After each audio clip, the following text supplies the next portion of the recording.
Hello and happy podcast day, Falcon Paladin. Hello, 6 Omicron. I am sad to hear that you are under the weather. I am indeed quite sick. With the potential of getting worse. Oh, it can always get worse. Mm-hmm. Always. Yeah. I'm hoping not. I'm supposed to be going out on the weekend. And I don't want to be sick going out on the weekend. That sounds awful. Weekend is like 3 days from now. That's forever. My brother has been sick for more than 3 days. I'm begun being sick like yesterday, so I might be sick for more than 3 days. So this isn't a fast sickness. This is one that lingers. Yeah. Mm-hmm. Okay, well that sucks. I hope magically somehow, some way, I don't know how this will happen, you will be better sooner than in 3 days. Oh, that's all I can ever really ask for, you know. Yeah. Better than in 3 days. In 3 days or less. Yes. Get lots of rest, drink lots of fluids. I am. I've got my canned water thirst trap. It's delicious. Why are you buying water? Don't you get water into your home? Sure, but I still have to pay for it. Like, I'm buying water either way. It is infinitely cheaper to get it out of the tap than it is to buy it in a can, dude. Why am I telling you this? You already know this. I'm going to stop talking. This came in a 4-pack, and someone in my household works at Sydney Water and hates the idea of canned water for some reason. Yeah. So I bought a 4-pack to, like, piss her off, and now it's just really funny. It's trolling canned water. I understand now. Yeah. Okay. Well, yeah. I mean, I don't know. Water's water. I don't think canned water is going to do a worse job at keeping you hydrated than tap water would. So no, probably not. We'll call it good unless I really screwed up somewhere. Which maybe that happened. I don't know. It's possible. Yeah. Anyway, hope you get well soon. I mean, good thing about podcasting is you don't necessarily have to be 100% to podcast. I feel like no, but like there's a non-zero chance I'm going to start up like a coughing fit in the middle of this, which, you know, for an audio medium, largely audio medium, it's not pretty to look at either. So I don't know if we want that either. That's a fair point. Yeah. In which case I'll just like mute my microphone and cover the camera, and we'll be like, blah, blah, blah, and I'll be like, oh, okay, so never mind. I'm definitely not getting better. Yeah, I think we've both been sick while doing podcasting. It's true. At some point. I mean, you've had chikungunya for 6 years straight. Like, it never lets up. True. I think it's kind of going away. You think so? When's the last time I just like was coughing out of nowhere for no reasons? Late last year, December, surely. Yeah, but I mean, we're all the way into January now. We're like 10 days into January. I'm a new me. Press X to doubt. My New Year's resolution is to not have chikungunya anymore. Well, is that okay? Okay. Is that your real New Year's resolution? Is that what you're picking? It is now. Oh, okay. I figured you were the kind of person who didn't have New Year's resolutions. Up until this very second, I did not. That's true. So, yeah, that's what it is now. Not have chikungunya. Fair enough. Well, I don't know. We'll see. We'll see how that goes. I don't think I have much control over it, but whatevs. I have now. Whatever. Yeah. Yeah. Anywho, let's see what's going on. I did some investigation into the 87 Warhammer books that are essential reading to understand a single storyline. Okay. So, I found something that I had forgotten about that I need to give you. Okay. Because the Horus Heresy Warhammer books are not told chronologically, or at least weren't published like chronologically. The first 4 books, starting with Horus Rising, False Gods, Galaxy of Flame, then Eisenstein, all are chronological.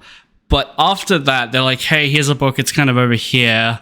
Here's a book, it's kind of over here. Because there's a lot of moving parts that don't interact with each other. So the books can come out, you know, before or after each other in the timeline. So someone made a flowchart. And I want you. Good. Is this like the Tenet flowchart? Am I gonna hate it? Yeah, you might hate it. Yeah. Okay. So Kileb. Kyle BB, I assume. Oh, sure. I pulled it up on stream, and I'll zoom out a little. It's a not secure website. Are you giving me viruses? If I am, I've got it. That's how I'm sick. But Oh my gosh. so it's quite big. Yep. It's intimidating and garbage. Okay, I found Horus Rising and False Gods. So you read that one first, that one second, this one third, and then Flight of the Eisenstein. And then from there, it's a choose your own adventure novel. Yes. It's a lot of fun. Did you? I selected some books that I thought you would prefer. Oh, okay. Or the ones that I liked, or the ones that I think are necessary reading. Right. So you don't have to play the choose your own adventure game. I just wanted you to see it in case you wanted to, and so you could tell where everything fits in. This is crazy. What are some books I've already read in here? None. We haven't read any of the Horus Heresy together. Oh man. Okay. Yeah. Why is it so much? Why does it have to be so much? Why can't it be? There was this guy named Horus. He was awesome and he committed heresy.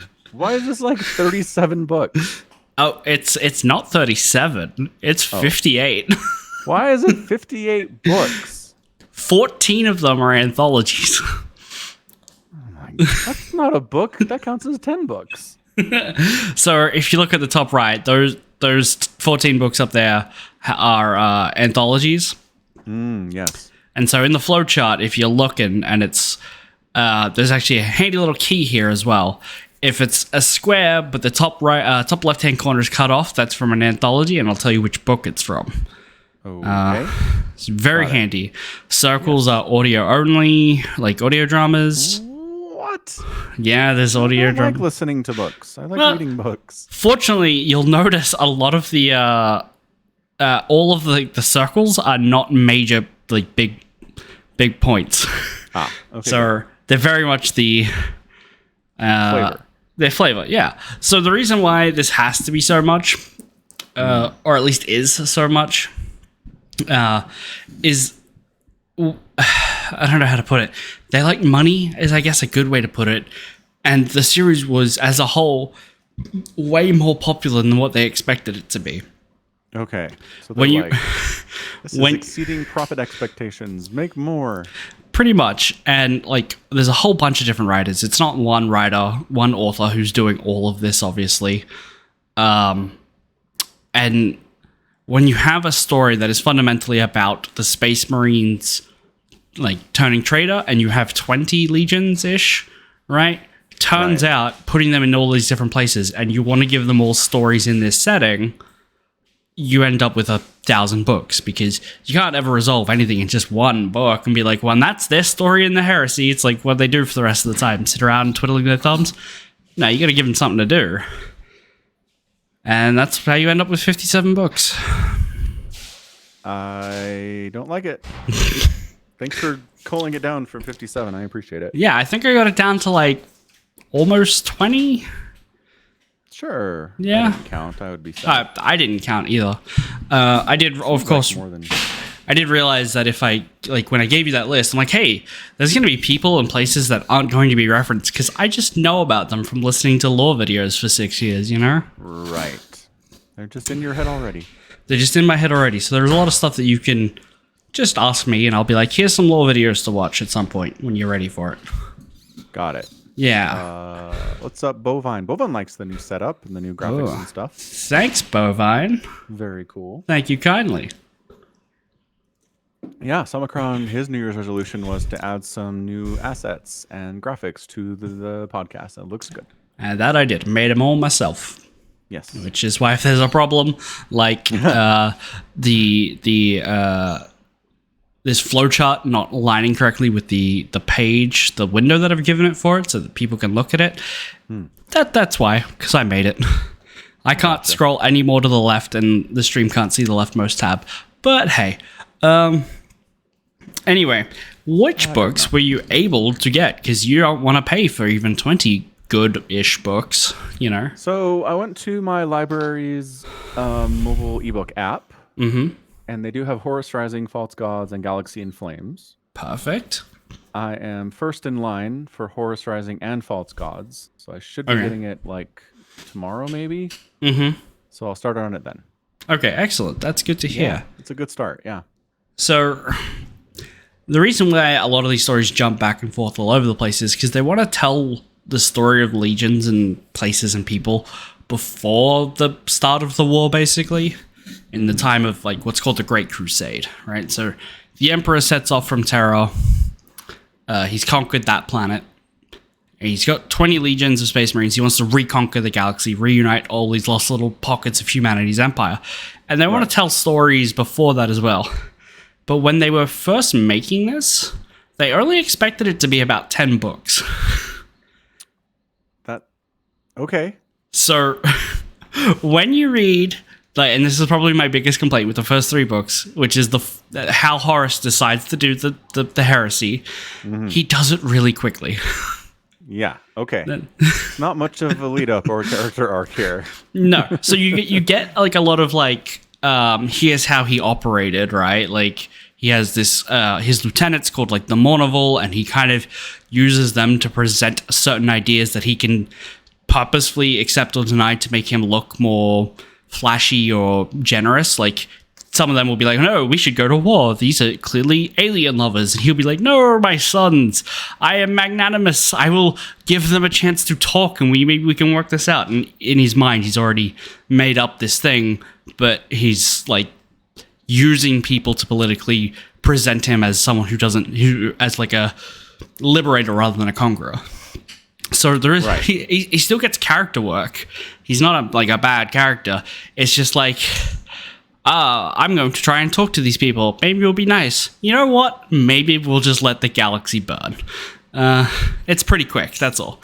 So get ready for that. But other than that, the first 3 books are also really good, in my opinion. Not a hot take, but you know, there are some not good books in here. Possibly the worst one I've read is Battle for the Abyss.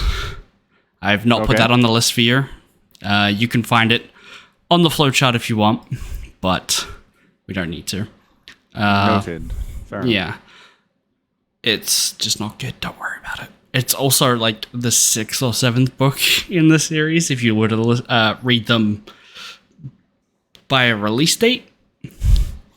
So yeah. Chronological release. Yeah, it's a bit of a misstep when they wrote that one. Noted. Well, I mean, when you set out to write 8,000 books, you're going to make some mistakes along the way. It's true. It's true. I think that's fair. Yep. All right. Well, hopefully I'll get my adventure started here this week, and we'll see how this goes. Oh, it's going to be great. It's a little foreboding how you said that, but all right. I just have like back a coughing fit. Here's the question. Do I now have to reread Horus Rising and False Gods and stuff so I can talk about them? I'm going to come at you with like details and stuff. Okay. Yeah. Come at me, bro. I got this. All right. Good. Be ready. Do you just have these books?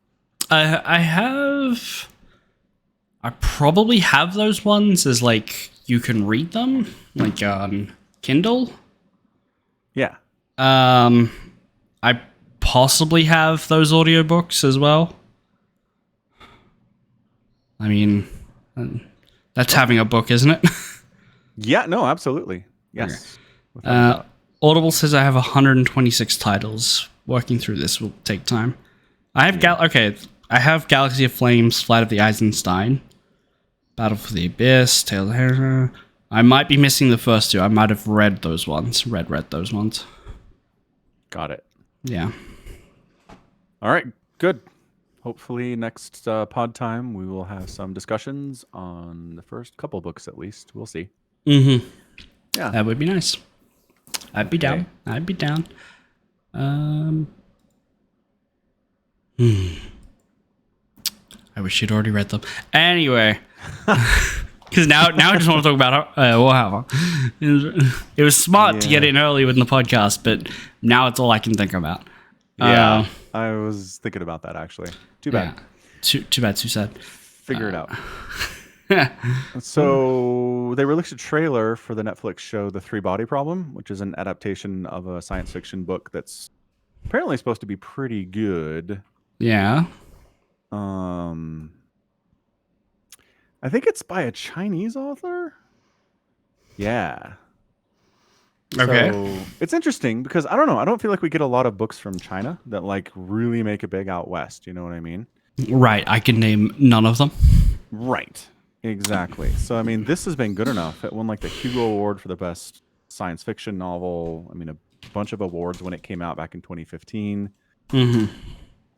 And so, it got hugely popular. So Netflix was like, okay, let's throw a bunch of money at some actors and some people and we'll make it a TV show. Mm-hmm.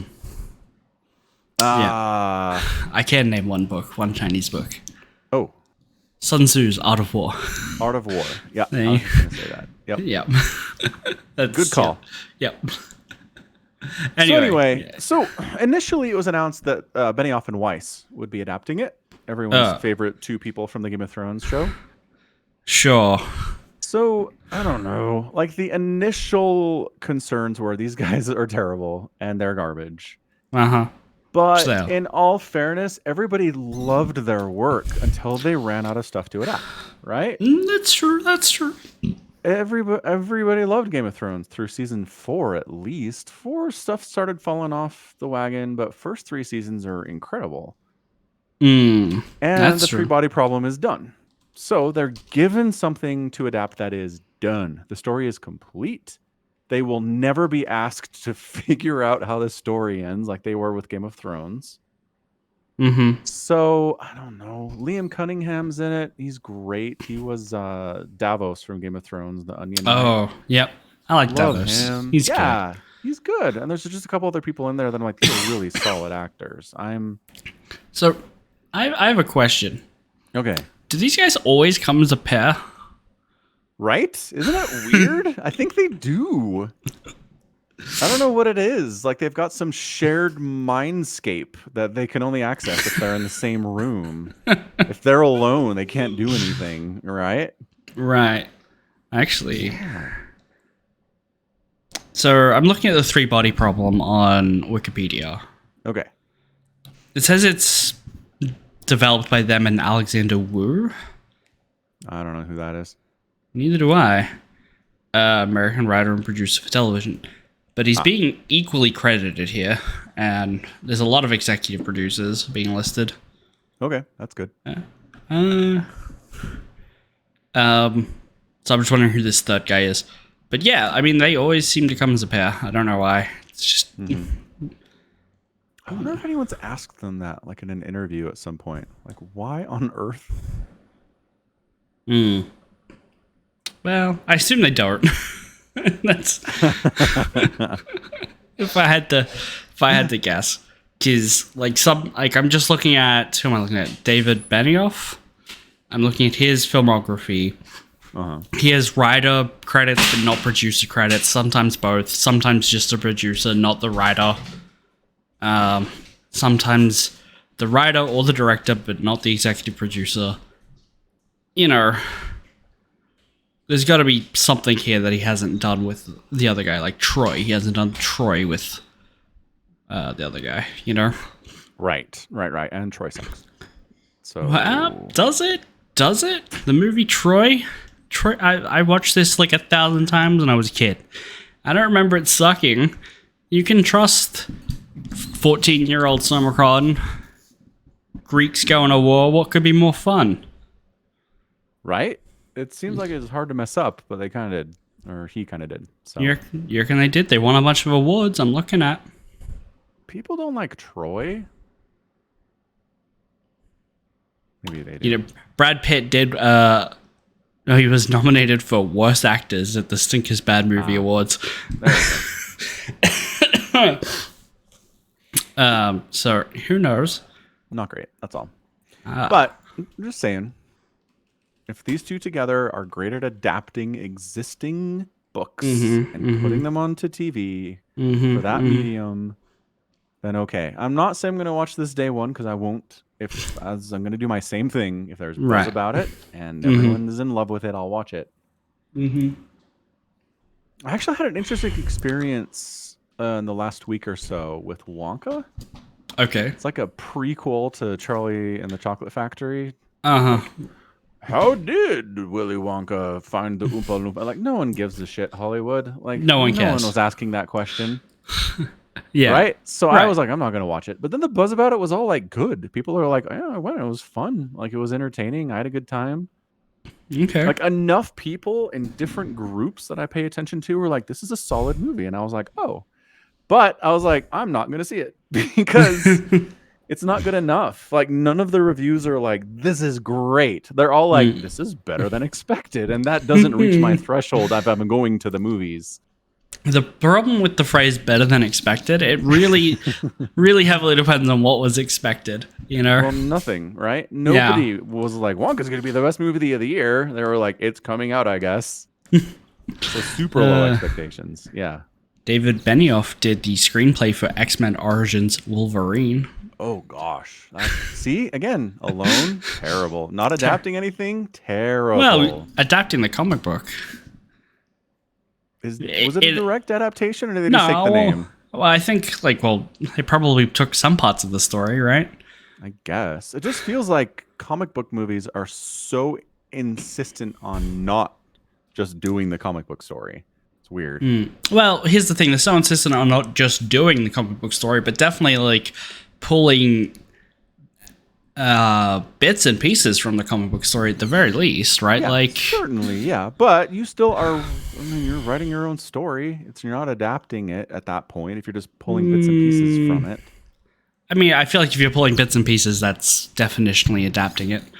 Or at least cannibalizing it. A scale, right? Yeah.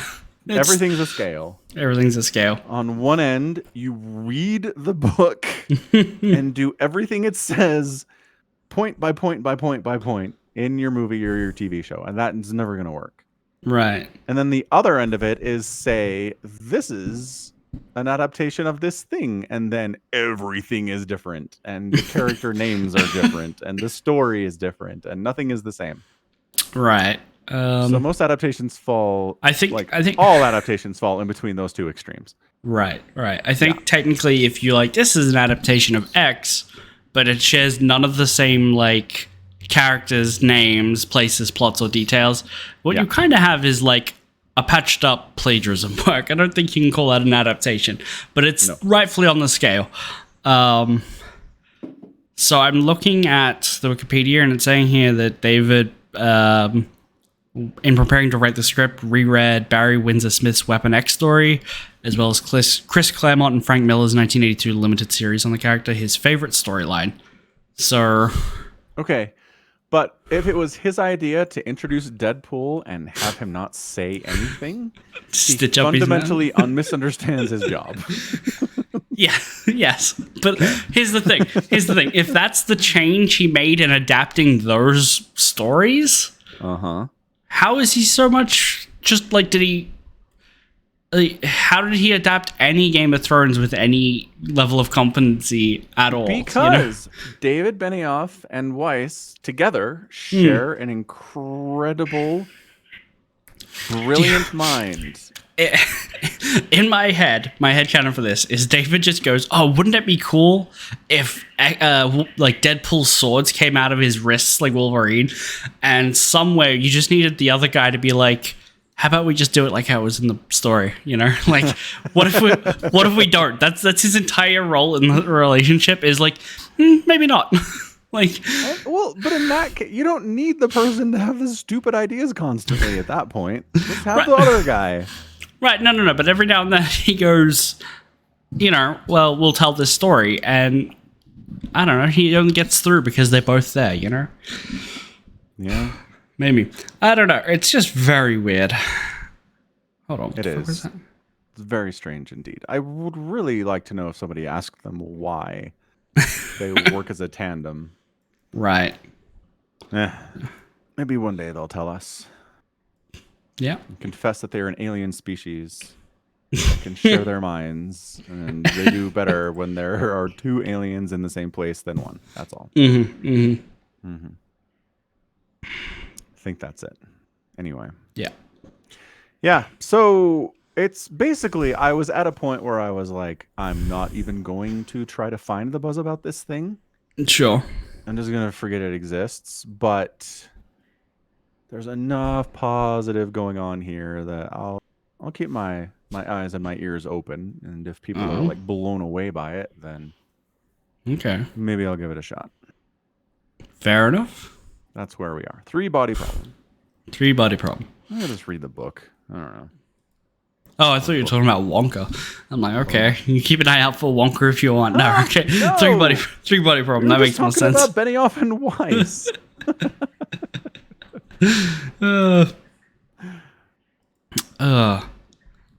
Fair enough. So, new year, new season. You know what that means. Oh boy. Is it a new season already? It is. It is the winter 2024 season. Also, I would just say it's far too hot to be winter at the moment. Yeah. Fair enough. Did you count how many isekais there are? Oh, do you want just new isekais or returning for ones? This season. How many new isekais are there this season? So, okay, again, I'm going to ask the question. Do we count something like banished from the hero's party? I decided to live a quiet life in a country town, I think how that is. It's so long. Oh, quiet life in the countryside. I was close. It's like the title is so long it goes off Crunchyroll's thing. They all do. Right. Right.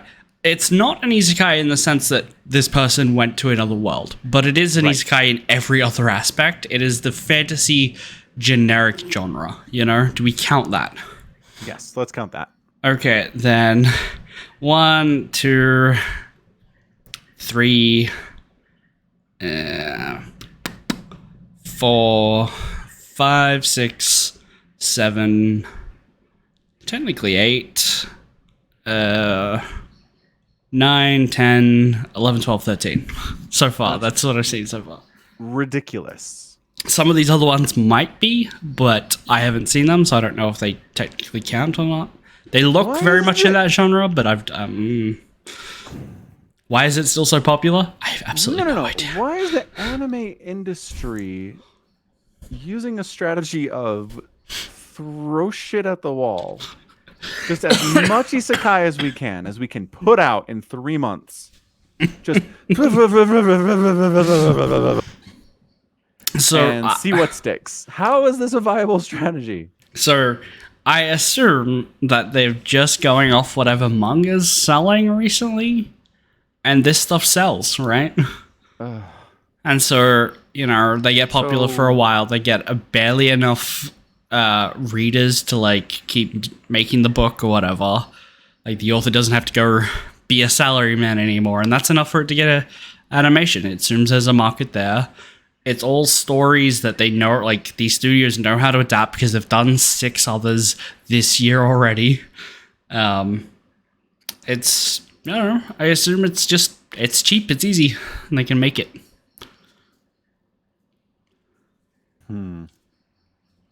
What's wild is I've started watching some of these, and one of them is looking at actually be really good. It's weird to be like, there's at least one that's going to be good. That is weird. Yeah. I admit. I mean, the interesting thing is that it's based on not a manga, but a manhwa, which is a Korean comic. Oh.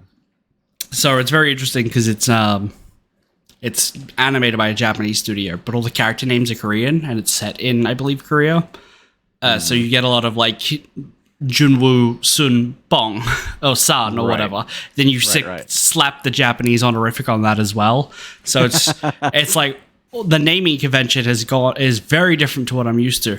But it's called Solo Leveling, and it is like it's already at a 4.9 stars out of 52,000 reviews. It is highly anticipated. Tower of God Korean? It is, yes. Okay. Yes, which season 2 coming sometime soon. Hopefully this year. I feel like you could call Tower of God solo leveling as well. I mean, maybe.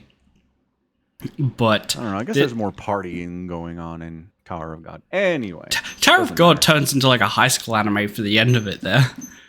Or at least in the anime. Yeah, in the end of it, where they're all like in class, but they're like 6 levels up or whatever. And so, oh, yeah. Oh my gosh. Dude, that story goes... It drags. So much stuff happens. Yeah. It is like the most plot-dense story, man. Totally forgot about that. Right. Yeah, anyway. The animation killed it in the first episode. I'm very interested to see where the story goes. It's coming highly recommended by the internet. I don't know how to put that. Internet. Like you're hearing a little bit of buzz about Wonka. I'm hearing a lot of buzz about Solo Leveling. All right. Yeah. So give that one a watch. No. Crunchyroll. Yeah, you'll have to fire up your subscription again. I know. It's terrible. I have to. How many of these other ones? I'm already premium. Oh, excellent. Okay. Did I do that on purpose somehow? Huh. Yes.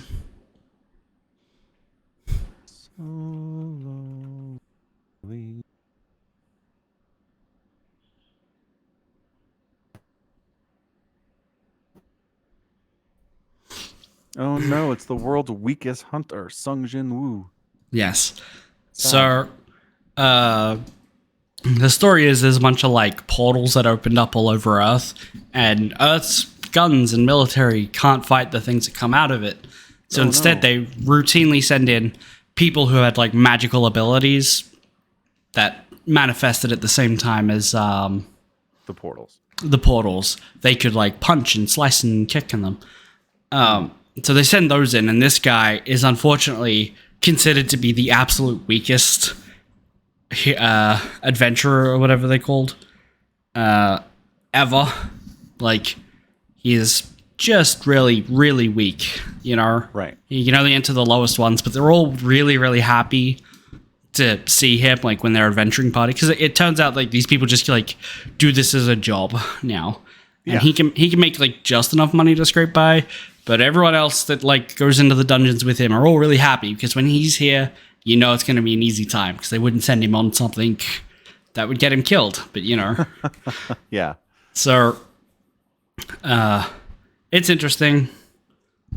I had a good time with the first episode. I think it needs to do... It should have done like a 40-minute, like a double episode for the first one. Mm-hmm. But it's good. It's good. Animation was fun. Story was fun. This guy, I hope, finds some way to power up because he's a little bit sad at the moment. It's a story, Omicron. They could subvert it to hell and just be like, the whole story is him just sucking. Sorry, I skipped a bit where they're very explicit that says no matter how much personal effort you put in, you can never improve in your magic ability or whatever. Whatever you're at is what you're at. So, like, you can't work out and punch stronger. Doesn't work like that. You can't take martial arts classes and be better. You can't throw a bigger fireball. This guy is stuck where he's at. That's what we're told. Right. But the fact that they're so explicit about it indicates that's not actually true, and the paradigm will be shifted. I mean, do you think maybe the guy who's solo and needs to level might level solo in the show Solo Leveling? I mean, yes, it is called Solo Leveling. Yeah, so maybe he'll find a way to level up. I just want to see it already. We could not take 10 episodes to get there. That'd be great. Right. Yeah. Fair enough. Another show you might want to check out, which did do like the 40-minute double episodes for the first one, is called Sasaki and Peeps. And Peeps? And Peeps, yeah. Sasaki is a middle-aged office worker living in Japan. Feeling drained by the vapid corporate world, he heads to a pet shop in search of a new companion. There he finds an adorable bird named Peeps and takes him home. But Sasaki quickly learns that Peeps isn't your average bird. He's a powerful mage from another world. Of course he is. So, I didn't know what to think about this, but I saw a little bit of talk about it as well. And I was like, okay, I'll just give it a go. I was surprised at the 40-minute runtime. I'm like, okay. Yeah. It really starts off that he's just like, okay, the bird is a sorcerer, and he's going to give him a little bit of magical power, and he's going to use that to take, pens and paper from the convenience store down the road and sell them in the magical world that he can teleport between to and from his own world, right? So that way he has... Well, not as a bird. The salary man, not Peeps. Peeps is giving him the power, but Peeps is like, look, I'll be your pet, but you have to do what I say. And what I say is you have to feed me Wagyu. He's like, Wagyu's expensive. I don't make that much money. He's like, okay, let's go back to my original world and sell some, basic soap, and you'll get in with the nobles there and make hundreds of gold coins. It'll be great. Right. And so I'm like, okay, I've seen this story before. But then he's walking home from the convenience store or whatever, and there's people throwing magic around in an alley, and he decides to save this woman who looks like she's about to get killed by someone who can do magic. And so he saves her, and she's pulls a gun on him and is like, surprise, I work for the Japanese FBI of magic crimes. You're gonna have a job with us now because you've got magic. It was the plot twist I was not expecting, but it was a lot of fun. I enjoyed it. So they've got it doesn't take itself seriously so far. I recommend you give that one a go to. Those are my 2 recommendations from the Isekai, and they are the best you're going to get this season, I think. Okay. Thank you for your recommendations. You're welcome. Might check them out, especially the Korean one. We will see. You should give them both a go. What's an hour of your time for both? What is an hour of my time for an Isekai? That's a good question. Hey, does my word mean so little to you? I mean, you have admitted many times to just loving trash isekai. So on this topic, it's a bias. Yeah, but I mean, here's the thing. I also enjoyed The Wrong Way to Use Healing Magic. Right. But I didn't recommend it to you. Oh, okay. So you recognize that you can have personal feelings towards something that sucks. Yeah. But recommending that specific thing that sucks to me is a bad idea. Yeah. I mean, look. Okay. Rotten Tomatoes says Troy has a 75% audience rating, and I am in that audience rating. I don't expect you to like it though, so don't this podcast. I'm gonna go watch Troy. It's great. 75%. What's the critic rating on Troy? 52. Yeah, that's not good. It's not great, but it's not awful neither. I've seen worse, a lot worse. Oh, certainly. I just have a higher standard for movies. Sure. Yeah. Like Godzilla -1. What a great movie that was. That was a good movie. Yeah. Very good. Pretty good. Still just blows my mind that all these Godzilla movies that America's been making for all these years are like, eh. And then Japan's like, here's how you make a Godzilla movie, you idiots. Bonk. We'll make it for $6 million too. Screw you guys. See ya. Did they really make it? Did they really make it for $6 million? No, it was. I want to say it was like 12 million, like something crazy low.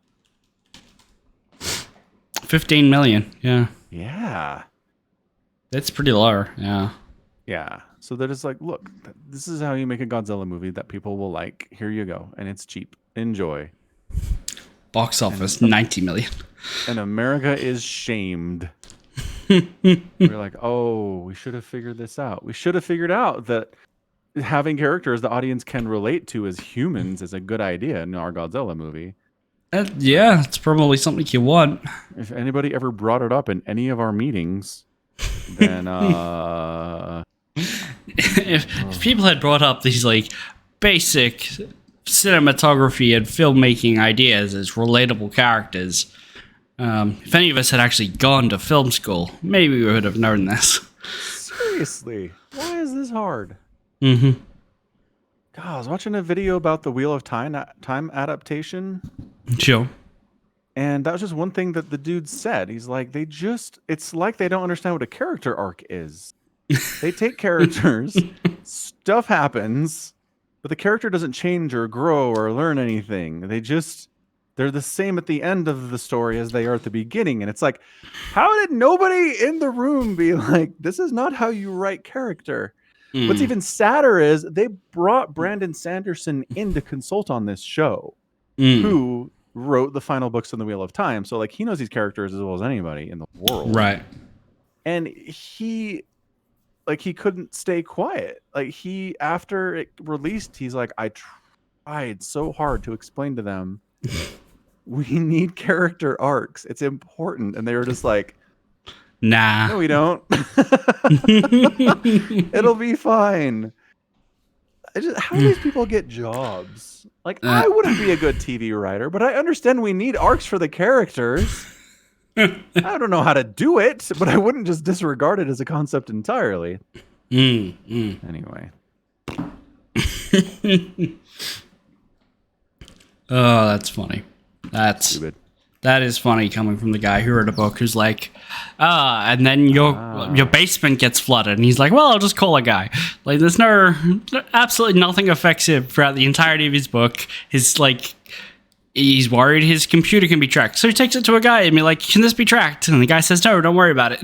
Yeah, see, exactly. No change. Not a good writer. Please, give me the sequel I need. I'm not sure that negging me is going to get you the sequel you need, Summertime. Well, asking politely isn't doing it. On YouTube? No. Oh, okay. I'm watching a lot of CoffeeZilla on YouTube at the moment. Oh, okay. And do you know who CoffeeZilla is? I think I watched a couple of his videos. Kind of like an investigatory, is there bullshit happening kind of guy, and he's like, let's look at it. Yeah, kind of scam debunking kind of guy. Yeah. Well, I wouldn't say debunking, because debunking feels like it happens when you're looking at something like, hey, is this a scam? Should I invest? You go and find someone who's debunking it. This guy is like reporting on it. It almost feels, because all of the videos that I'm getting to watch now are years later, and it doesn't feel like he's doing it at the time. I'm just like, oh, this is a good little history lesson into why everything is bullshit, you know? Chronologically ordered. How nice. Yeah. So, like, what's one that you enjoyed? So let me have a look. Here's the problem. I can't be like, I like the video called I Destroyed a $500 Million Ponzi Scheme, because that doesn't tell you which one it was. No, that's true. But if you watched it, you probably know what he's talking about. I do. It's some scam of something. It's probably one of the crypto ones. He does so many crypto ones. There are thousands of crypto ones. That's a man. I know, right? Actually, okay. Tell you what, my favorite one is the Crypto Zoo Logan Paul one. Because Logan Paul. Yeah, he's endlessly, entertainingly insincere about everything he does. Right? Watching him sit there and be like, no, I'm going to try and fix this. And then you get to like look at that video and it's like, oh, okay, that came out a year later, like a year ago. He's offering refunds. And then 3 days ago, he's put out a video about what the refund actually is. And it's like a 10% of the money that the like investors lost. And it comes with the condition of, please don't sue. Like, you can't sue. You get maybe 10% back on what you invested. And also you only have a month to like make your claim. Right. Pretty gross. Especially given, like, he talks about this, that Logan Paul was on his podcast bragging that he made like $40 million in January of last year from his Prime drink or whatever. So it's like, okay, well, he could afford to give back the $180 million or whatever that was invested. Like, this guy's a billionaire at this point, right? Right. So he could afford, but he just doesn't. honestly, Yeah. the Pauls have such a long reputation of being assholes that anyone who invested in something of theirs kind of deserves what they got, I feel like. Probably, yeah. Yeah. I mean, if this was like when they first got on the scene, like their YouTube channel started blowing up, and you invested, then okay, fair enough. Right. But I don't know. That's all. So, okay. Yeah. It's just what I've been watching. Yeah. While I've been sick. Put that on. Try to play some games. But kind of don't have the focus for a lot of them. No, understandably so. Certainly I've not been playing anything in New real Vegas. time. New Vegas, yeah. Yeah. Yeah. Tell me. Are you enjoying it? So what kind of got me to like the game? Because, I don't know, the first few hours, it's like, here's a brown wasteland. Everything's brown. Everything inside is brown. Everything outside is brown. And I was like, Skyrim's all the same color palette too. Why can't Bethesda do varied color palettes? What is wrong with these people? So, that's an interesting point. But games like 12 years ago were all brown. There were a lot of brown smudgy games. Like, oh, this is Call of Duty Modern Warfare. Everything is brown. Right. Here is Operation Desert Strike. Everything is brown. So here's they were Battlefield. just going with the crowd at that point. I think so. But also, it is a game set in a desert. You know? I know. But even inside, like one thing that keeps running across my brain is, okay, I get it. It's post-apocalyptic. Everything sucks. But like nobody's cleaned their bathroom. Like not one person's like, I'm going to paint in here. Every interior looks exactly the same level of shit. And I'm like, this is not how humanity would survive in a post-apocalyptic wasteland. Somebody would put some effort into making it look less horrible. Have you found any paint in the game? No, but so how are the other people going to do that? I don't know.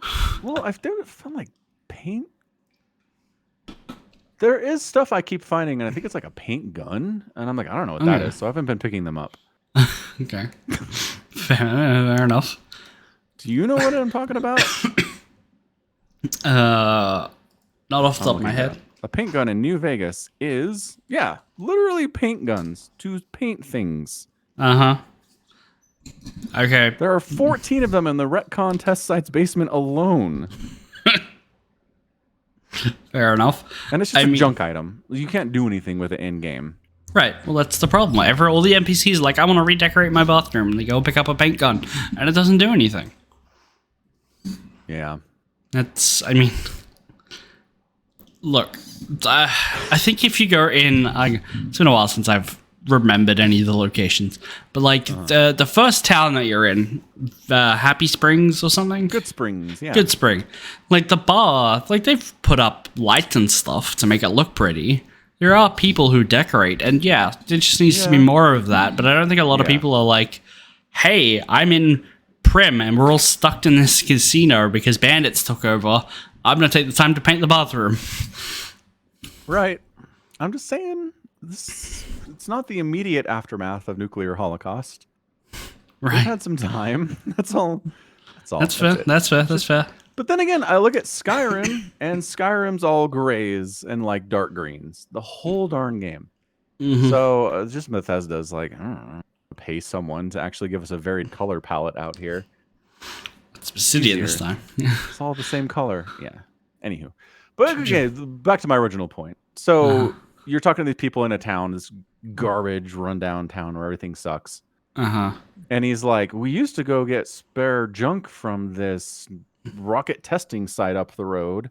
And that's how we were living. We're selling it and buying food and stuff. But last time we've gone there, there's a bunch of ghouls hanging out and they chased us off. So if you go clear the ghouls out, we can do this again. And I'm like, okay, basic quest. Go over there, shoot some ghouls, clear the place of the ghouls, get paid. People are happy. Yeah. And then the game's like, actually, let me introduce you to the concept of sentient ghouls who have developed you're entirely breaking up. a religion There we go. You're back. Okay, yeah. Sorry about that. Develop some kind of a religion around getting away from the intolerant humans who don't accept them in society. And I'm just like, okay, this is fun. This is kind of a fun idea. Yeah. And then I just like troll around the testing site, just doing a couple of errands for them. And then like an hour and a half later, they're gone. It's like, that was fast. It's just this Bethesda, man. It's just like, these are kind of good ideas, but man, they're so shallow in a lot of ways. I don't know. I guess I was maybe hoping for more there, right? Like you could get more quests from them. Maybe something else happens. Maybe somebody tries to take over the ghoul religion from the inside and you have to like choose a side there. Right. But it kind of reminded me of the College of Winterhold in Skyrim, where you show up and it's like, welcome to the College of Winterhold. Would you like to be the president of the College of Winterhold? And you're like, but I just got here. Yeah. So I think maybe you'll find a bit more of that in the main storylines. Okay, good. With the NCR and the Legion. Right. Because you can really like pick sides there. And that's been nice. There's been a bunch of interactions with both of those groups. And they do feel like there's more going on there. Yeah. Yeah. Yeah. But again, even I found this old solar power plant where nothing's working because everyone sucks in this game except for the protagonist. And I show up and I talk to the dude and he's like, I need this and this and this. And I go, do it. And it's done. And that's it. That's it for the power station. Well, maybe something will happen later because they were talking about how the Legion hasn't attacked this because it doesn't work. And if it starts working again, maybe they will. So I had the expectation. I mean, this again, it's basic storytelling. I leave the power station and then like the Legion's there ready to try to take it over. But that did not happen. So I don't know. Maybe I have to go back for something like that. But so it's been a while since I played the game. But from what I remember, there is depending on maybe the way in which you approach the power station, like if you've already been to the strip or taken some quests from like Mr. House or whatever, you can go to the power station and you get to choose where you send the power. Yeah, I haven't been to the strip at all. I haven't met Mr. House, and I still had the choice to totally screw them over. Yeah. Okay. Yeah. So I mean.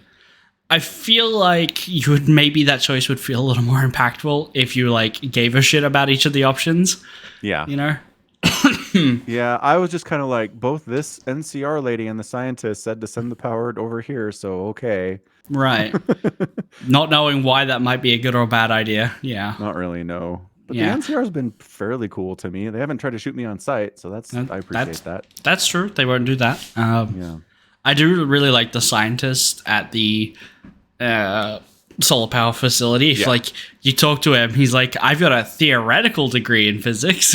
And then after you do all of his work for him and fix it up, he's like, maybe one day if you keep working hard like this, you could be known as the assistant to Mr. Fantastic.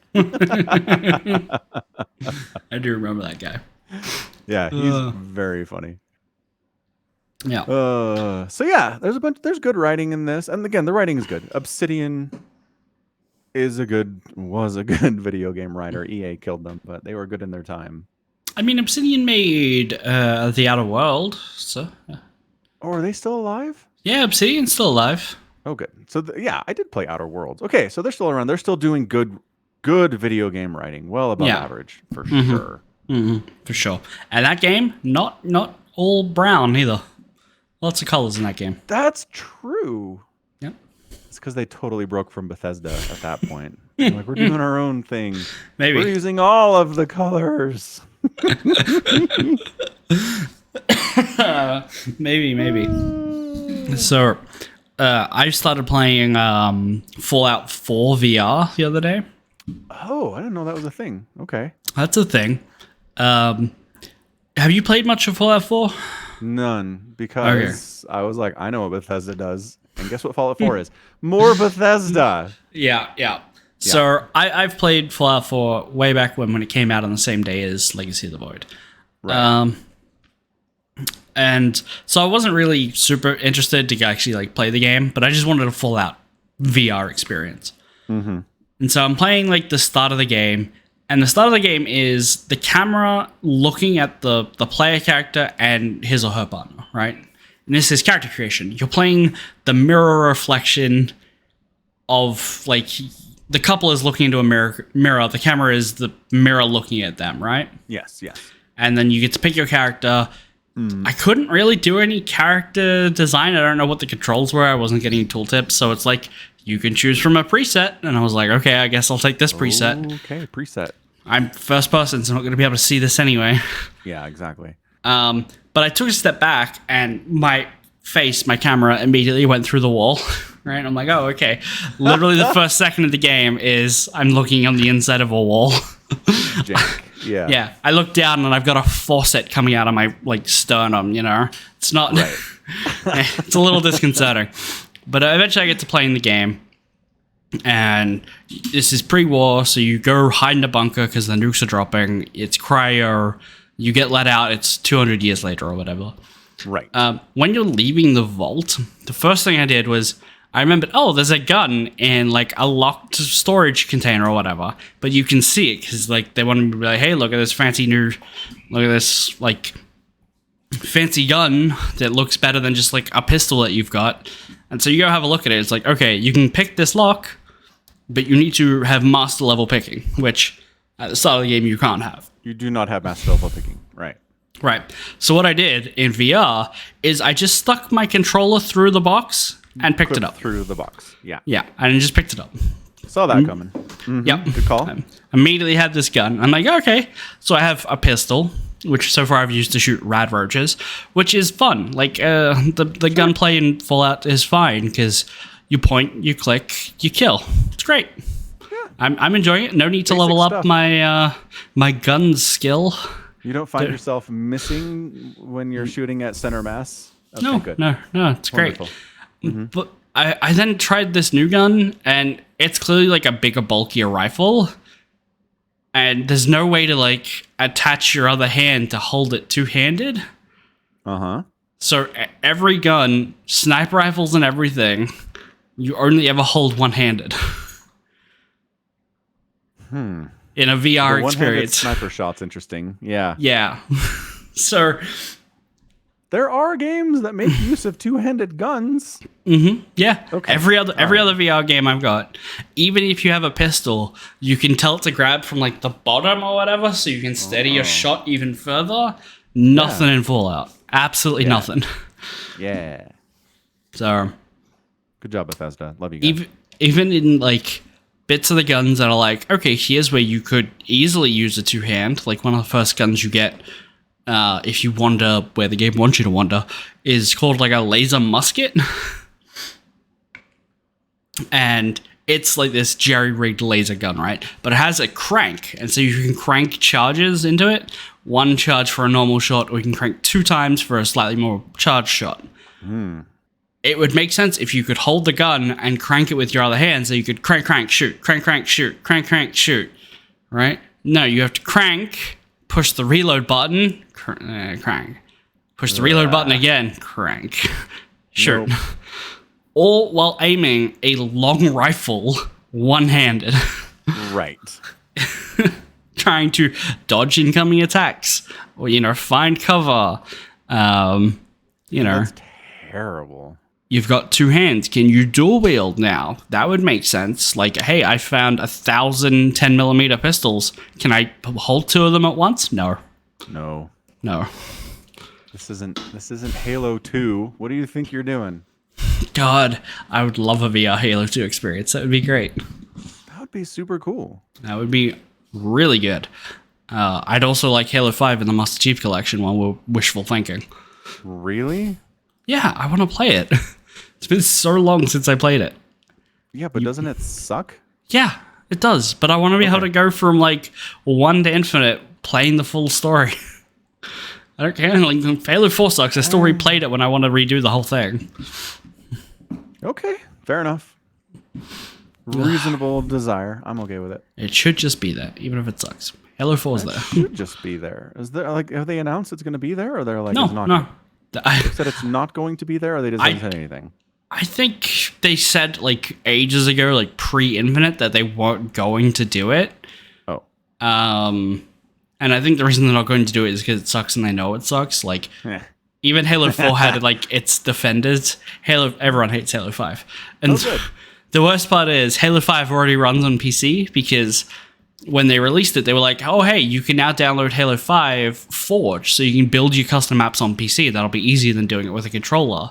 And to do that, you have to be able to test the map so you can run custom multiplayer lobbies on PC. But not the campaign. Another campaign. That's so And not stupid. it's awful. All they have to do is push buttons. Just push a couple buttons and it'll be done. Why do you hate us so much? Yeah. Yeah. It's an excellent question. Oh well. Oh, well. Poor put upon Halo fans. Very sad. Yeah. Maybe one day they will get love again. Maybe. Doubt it. Yeah. Doubt it. I doubt it. All right. We're going to wrap it up. Yeah. On that sad note. Mm-hmm. The saddest wrap of it up. Halo notes. Yes. Yes. All right, cool. So that is going to be it from us today. This has been Somicron and Falcon Paladin with another edition of the Falcon Paladin Hour, streamed live at twitch.tv/Somicron. Usually Mondays in the US and Tuesdays in Australia, but bit of a scheduling conflict. Next week should be at that time. Are you sure? This has been 2 weeks in a row you've pushed it because of There's sports. been some pretty good sports ball, but it's the main sports ball is over now. There's still sports ball happening, but I don't care about it as much. Okay. Yeah, I'll take your word for it. You can find VODs of the podcasts at youtube.com/@Somicron. You can support the podcast at patreon.com/Somicron. And by buying merch at falconpaladin.store. It's true. It's true. And until next week, thanks for hanging out. Thanks for being here. Love y'all and take care of yourselves. Goodbye. Bye.